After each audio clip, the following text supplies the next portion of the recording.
The Las Vegas Raiders are a complete and utter failure. The Raiders were expected to make a big jump this season, but that has not happened at all. Halfway through the season, Las Vegas is 2-6. For the most part, the Vegas win total over-under was 8.5 before the year. It's not looking like the Raiders are hitting anywhere close to that over. The Raiders gave away their first and second round pick at the draft for Davante Adams, and they still suck. Adams has been pretty good, 658 yards and 7 touchdowns. He is still Davante Adams, but the team is bad. The other marquee player acquisition in the offseason was Chandler Jones, who has been maybe the worst signing in the league. Las Vegas gave him $51 million, and he has sucked. Jones only has a half sack. The Raiders did hire a new general manager, Dave Ziegler, and a new head coach, Josh McDaniels. McDaniels is already well on his way to failing as a head coach again. The Raiders can't do anything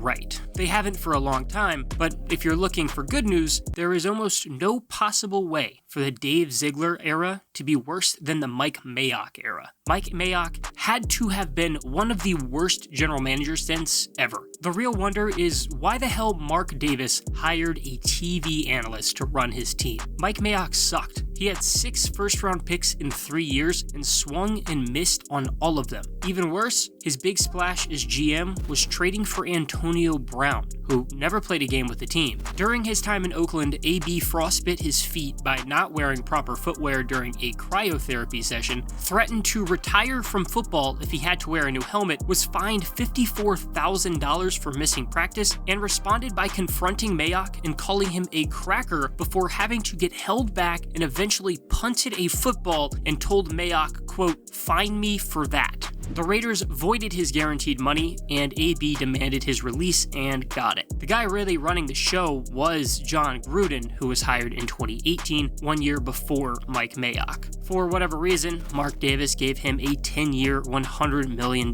contract. He ended up not having a winning record for his first 3 years before Gruden resigned after emails surfaced of him using racist, misogynistic, and homophobic slurs. There were plenty of failures under Mike Mayock, but the biggest ones that stick and are going to have a lasting impact are the horrific draft selections. Alex Leatherwood has to be one of the biggest busts in recent history. Leatherwood was good at Alabama. He was named All-SEC 3 times and was a unanimous All-American once. There was no question that he had a successful collegiate career. The Raiders selected him at 17 at the 2021 NFL Draft, and a lot of people believed that Las Vegas had reached. And it sure does look like that was true, because he sucked. He started 4 games at right tackle as a rookie, and was so bad that the Raiders moved him to right guard for the rest of the season. John Gruden was fired, and Josh McDaniels came in and gave Leatherwood a shot to compete for the right tackle job. Well, he was getting outperformed by veteran Brandon Parker and 7th-round rookie Thayer Munford. Leatherwood played in the preseason and was so bad that he got benched.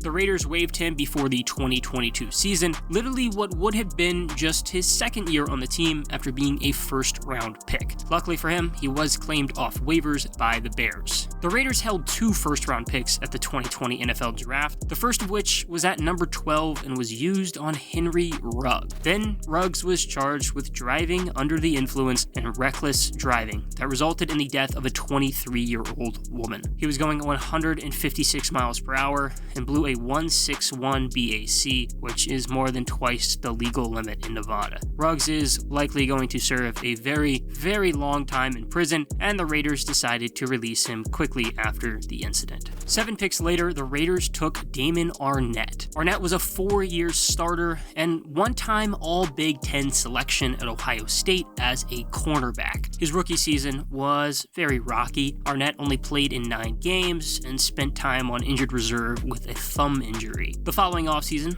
Arnett lost the starting cornerback job and played 4 games as a backup before the Raiders released him after there were videos discovered of him brandishing firearms and making death threats. 3 days before that, he was accused of injuring a woman in a car crash the year before, where he hit her going 65 miles per hour and left the scene. The Raiders, then in Oakland, had 3 first-round picks at the 2019 NFL Draft. The good news, none of them have been arrested. The bad news, they haven't been good, especially Clelin Ferrell. Oakland took Ferrell at 4 and got a ton of backlash for it. Ferrell was considered a late first-round pick, and for whatever reason, the Raiders just went with it. He was a 2-time All-American and was coming off of being named ACC Defensive Player of the Year at Clemson, but that did not carry over to the NFL. He didn't have a bad rookie season. Ferrell recorded 4.5 sacks and showed some promise. Unfortunately, Ferrell has not been as good since. He only played in 11 games while he dealt with a shoulder injury in 2020.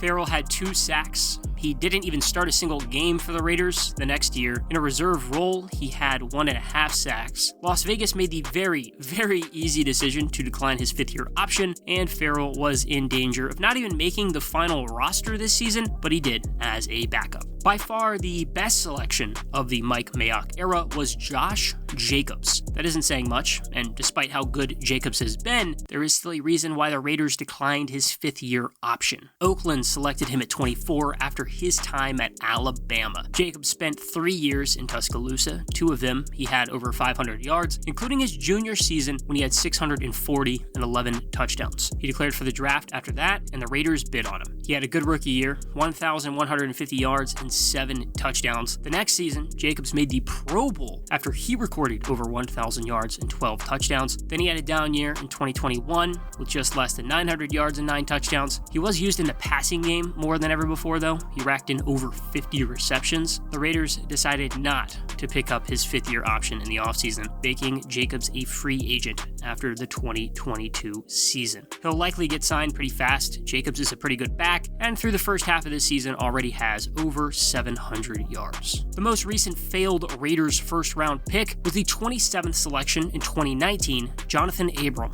Abram had a very weird college career. He started as a nobody recruit at Georgia and transferred to a JUCO before he landed at Mississippi State. Abram was an All-American his last year at State and then had a horrible start in the pros. In his NFL debut, Abram tore his rotator cuff and labrum and missed the rest of the year. He returned in 2020 to showcase his absolutely horrible coverage skills and awareness. 2021 ended up being the best of his years with the Raiders. He still sucked.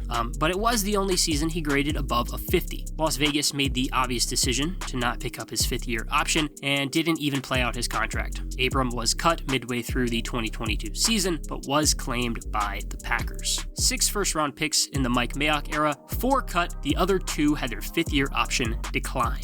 That's 6 misses. Not to mention the John Gruden debacle and the failed Antonio Brown experiment. That has to be one of the worst general manager stints in NFL history. And things are not much better in Las Vegas post Mike Mayock. 10 months in for Dave Ziegler, and the Raiders are 2-6. Josh McDaniels is failing as a head coach. The Davante Adams trade looks like a mistake, and Chandler Jones sucks. The Las Vegas Raiders are a complete and utter failure, and there's only one man to blame: Mark Davis.